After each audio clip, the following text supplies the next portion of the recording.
Good evening. You're tuned into Outside the Box, the only show that gives you the opportunity to interact directly with political party candidates. To our daily poll now, last Friday's question was, do we need a national health insurance scheme? 78.12% voted yes, while just over 6% disagreed. Today's question is, should there be a review of the social pension scheme? Text your answer, a simple yes or no, to 3592. The poll is opened to Vodafone, Digicel, and Ink users. Charges apply. Joining us first on the show tonight is Anishini Chand from the National Federation Party.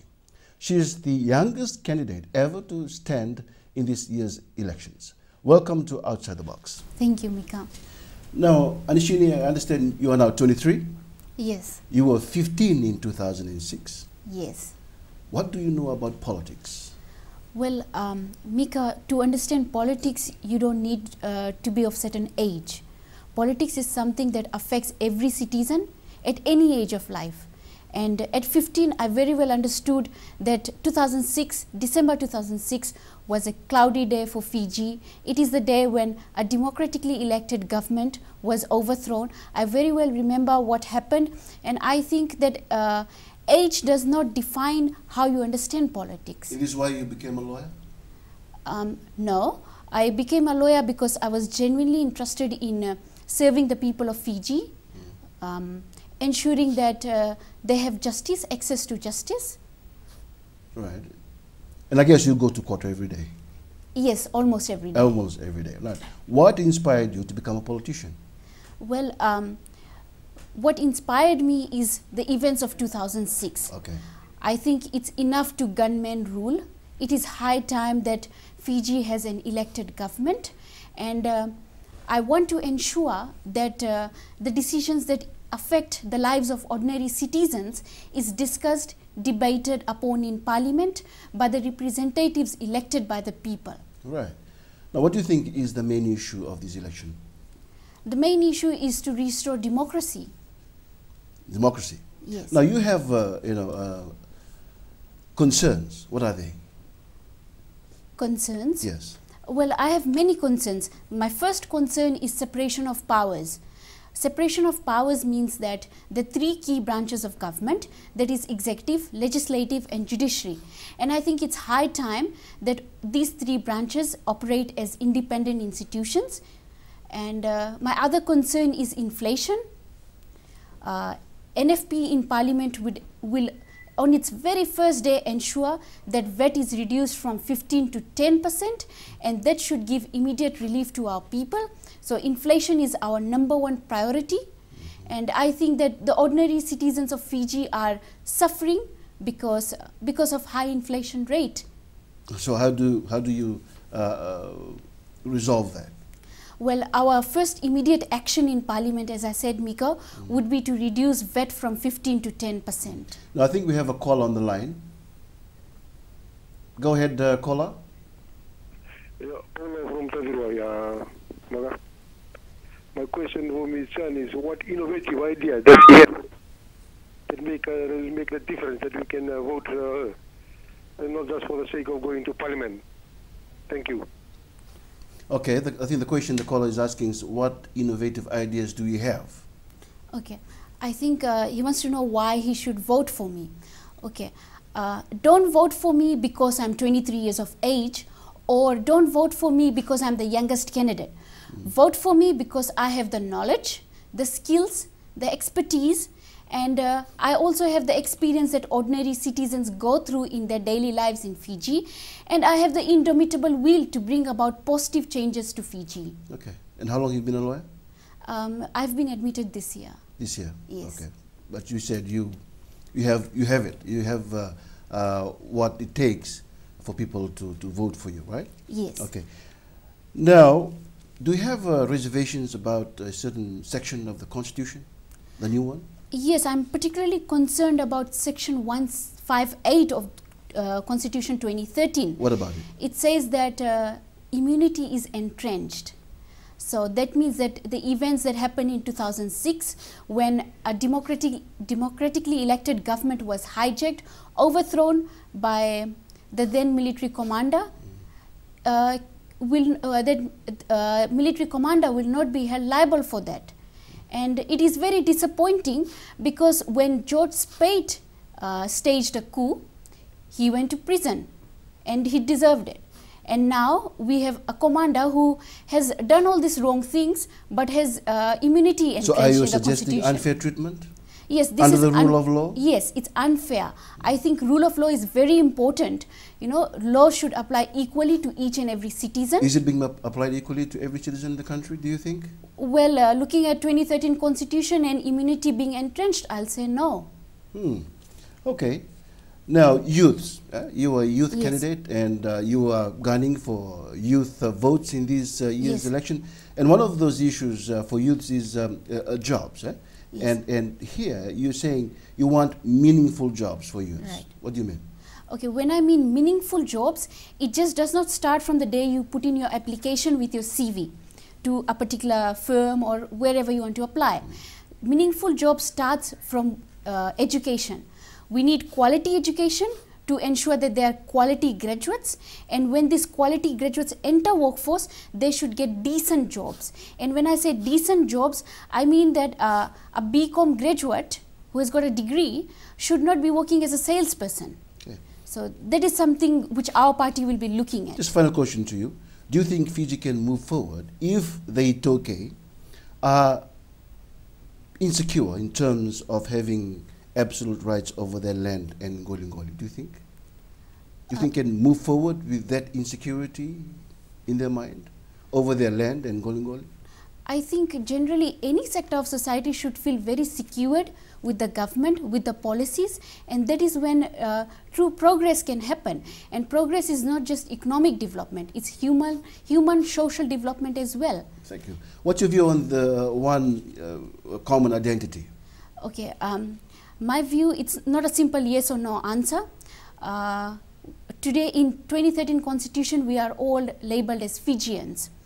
Now, it is good to have common identity, but there are three reasons I think that we should not have it at this point in time.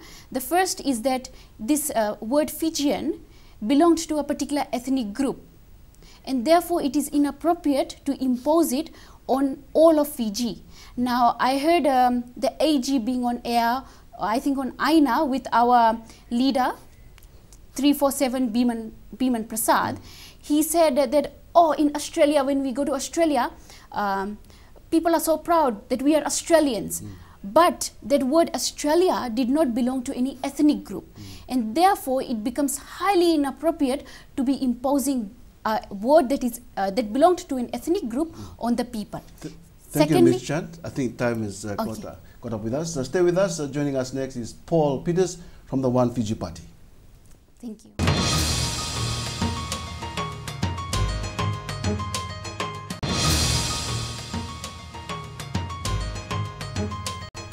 Welcome back. Join the discussion live tonight by texting in your questions to 3599, call our studio line 3302-100. And remember, you can have your say in our daily poll. The question is still, should there be a review of the social pension scheme? Simply text yes or no to 3592 to all Vodafone, Digicel and Inc users. Now, Paul Peters from the One Fiji Party joins us. Bula sir, welcome to the show. Bula vinaka Mika, bula vinaka ladies and gentlemen, the youth of Fiji, and also to the children. All right. Now, you're targeting youths, right, in this election? Yes. Okay. Now, we understand that, you know, your party have yet to put out a manifesto for public to read. But I guess what you're telling me now is in line with the manifesto. Would that be right? Exactly. Our manifesto would be put out sometime this week. Okay. Now, your candidate number has been given. You've given the number 260. You're comfortable with that number? Do you think very people comfortable. can remember that number during election day? It's a very easy number to remember, yes. All right. Now, you were a former team leader of technical services at the Water Authority of Fiji. And now, as we speak, there are residents in Vungalei up to Nandonumai and Ngawia, Veisari. As we speak right now, they're suffering from water cut. It's an ongoing problem. And how do you think this can be solved, put to an end? Well, with that problem, Mika, we've got to go back to the master plan that was implemented, actually brought about many years ago. And we need to revisit that, whether we have stuck to that master plan or whether we have deviated. The current situation, as we can see, is that the line that is supposed to be supplying Kalekana Reservoir and filling that is actually supplying the domestic users along the line, and also the commercial area in Wailanda. Therefore, these residents are being deprived of that consistent supply of water. Yeah, and the question is, why? And there have been comments or letters to the editor.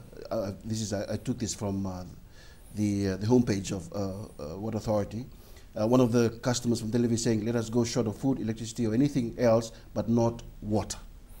For the Laina Vesi area, I would suggest that the government of the day look into running a separate supply line altogether that reaches the Vungale Bridge or even Suvavo, that is totally separate and dedicated to these three major areas. And for the rest of the Lami area, way down to Kalokolevu, have a different supply line and another supply line that takes care filling Kalekana Reservoir. I think we have a call on the line, Mr. Peters. Bulawinaga to you, caller. Bulawinaga, sir. Go ahead. This is Kushal from Navua. Sir, I would just like to ask Mr. Paul Peters that, sir, if you happen to be in the government, and I mean, you have been elected as a minister or anything, as an MP in the government, what actually are your plans about the education sector in Fiji? I mean, currently we are getting the advantage of a free bus ride for children to and fro to the schools, and the free education, I mean, for the species. Yeah, I think what Mr. Koshal is asking from Navua, what do you think of the policy on education, and what can you contribute to that? For education, what we really need to do on education is there need to be an international accreditation on FNU, even the University of Fiji, so that we be on a level playing field with in the international arena.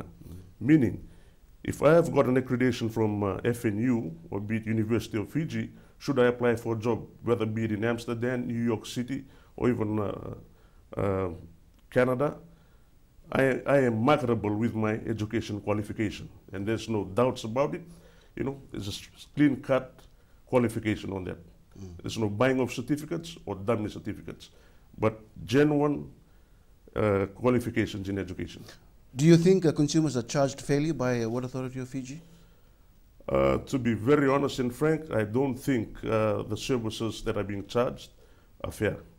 We need to go back and visit those charges. Okay. Some time back, you wrote in the papers, letter to the editor, and you said Fiji has one of the lowest water charges in the world. We do.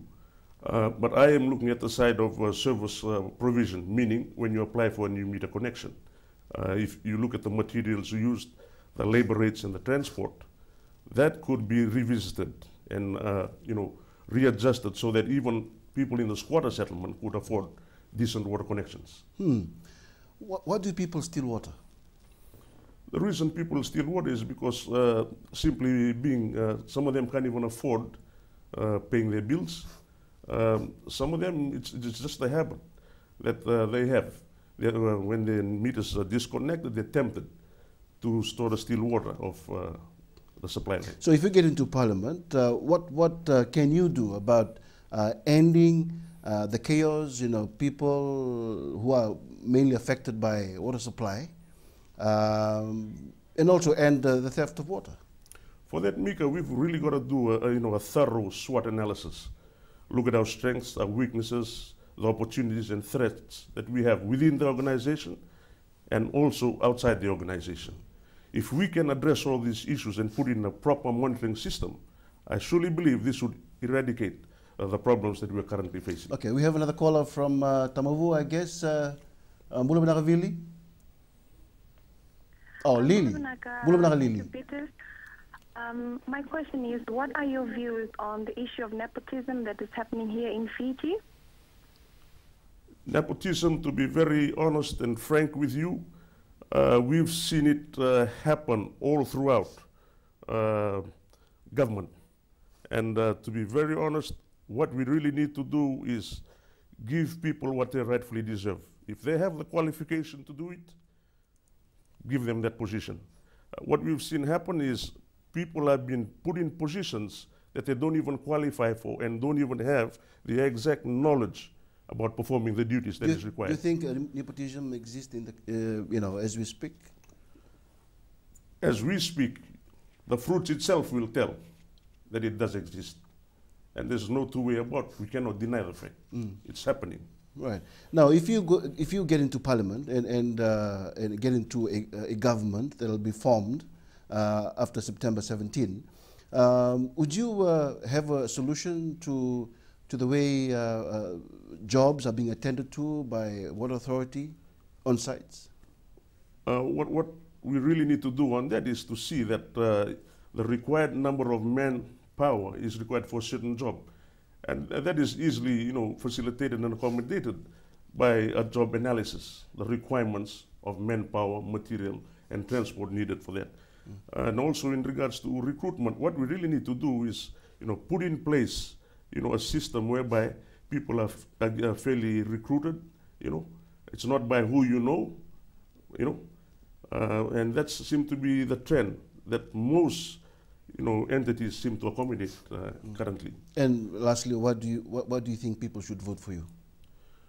Well, my track record speaks for itself. During my 25 years of service in the Water Authority, I'm one person, I'm a go-getter. And I'm passionate about my work, I'm committed, I'm very decisive, and I'm consistent. And one thing I'm always have done when in management role is empowering my workers to come above the bar that I've set. Thank you, Mr. Peters. In our final segment, Vane Seruvakula from SODELPA joins us. Thank you.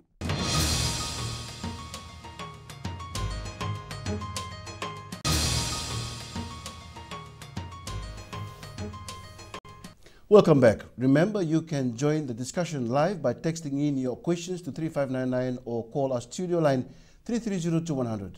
We now feature Vane Seruvakula from SODELPA. Good evening. Welcome to Outside the Box. Now, you've been given a number, 277. That's correct. You comfortable with that? Oh, definitely. Do you think people will remember that number when they go and cast their ballot papers? I'm content with that number, Mika. Okay. Now, you have a Master's in Culture and Heritage. And, you are for preservation of culture and heritage sites. Yes. You're also a research officer with a former with the Seruvakula gold mine. Now, your manifesto talks about the policies of ensuring copyright and intellectual property rights are adequately protected, policed and monitored. This requires human resource and money. But look at piracy.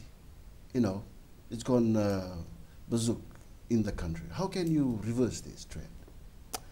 Mika, definitely heritage protection, and especially indigenous, as you said, it's about training and education. Those are two vital processes that we need to go about in terms of preserving our heritage and also copyright. Yeah. Okay. And also assist performers protect royalty rights. How? To protect royalty rights, as you said, can you say further into that? SODELPA definitely encourages consultation process between the community. As we talk about royalty, it's something about communal. It's indigenous Fijian setting or landowners. It's communal. It requires proper consultation for that matter. Now, this is a question from one of our viewers. SODELPA supports Christian state, and what denomination would it give its preference to? Definitely, SODELPA encourages, encourages the sovereignty of the Christian beliefs.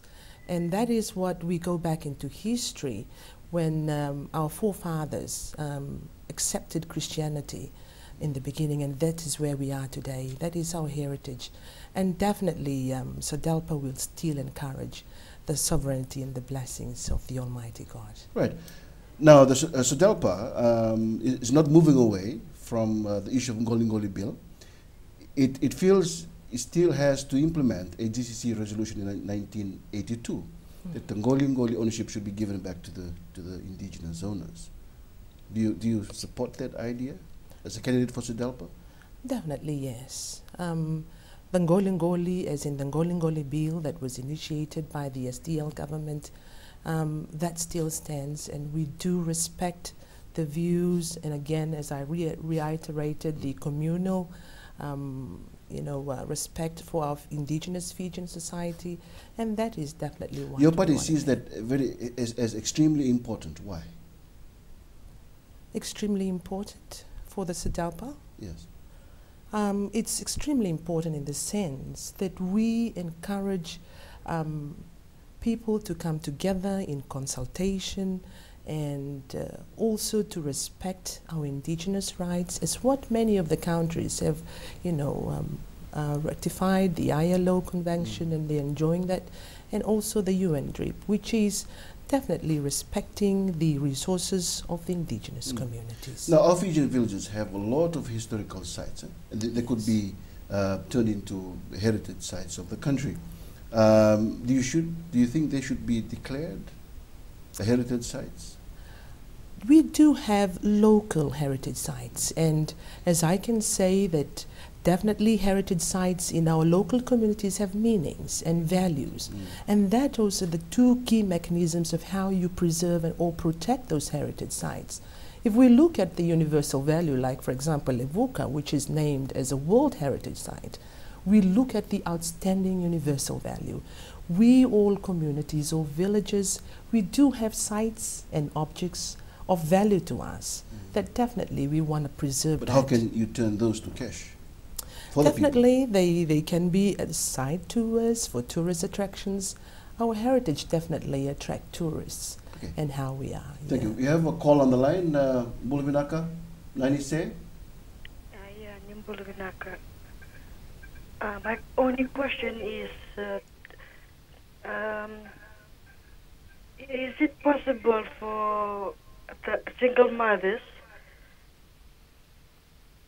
job to get a job if your party wins, madam?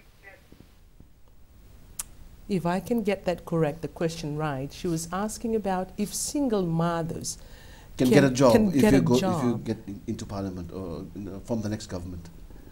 Definitely, in our manifesto, the SODELPA manifesto, we do empower women. We look at women into different areas of management. It depends on what we offer and what you can offer us in terms of empowering women in our communities. Now, Section 31 of the 2013 Constitution promises equal share or fair share of royalties earned from minerals, mined from land or water, right? In the country. What does your party think about that? Does it agree? Our party simply saying that we reiterate again the consultation process, and that is the way forward for this determination of this royalties distribution. As I've said before, that indigenous communities have a communal ownership on our land and our resources. So you agree to the fair share of royalties? That depends on the community and the landowners for them to identify to the government. Do you think people will vote for you to the next parliament? Oh, definitely, yes. Okay, thank you. And that is the show for tonight. Tune in again tomorrow to view the results of our poll. Remember, you can still text in your answers. The question line will be opened until 6 p.m. tomorrow. Again, the question is, should there be a review of the social pension scheme? Text in your answers yes or no to 3592. Join me again tomorrow as we continue our extensive coverage heading into the elections. Good evening.